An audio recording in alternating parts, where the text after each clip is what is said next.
ৰান্ধনী কেন্দ্ৰীয়ভাৱে প্ৰদৰ্শন কৰা হ'ব 60,000 ৰান্ধনী বিলনি হৈ যাব চাকৰি থাকিবই যেনেকৈ দৰমহা পায় তেনেকৈ দৰমহা পাব অহা কেবিনত দৰমহা আৰু বাঢ়িব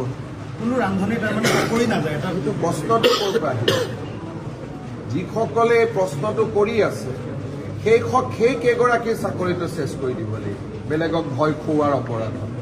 কাৰণ মুখ্যমন্ত্ৰী হিচাপে মই সকলো মিটিঙতে কৈ আহিছোঁ যে আগতে ৰান্ধিছিলে এতিয়া বিলাব কাৰো চাকৰি নাযায় চাকৰি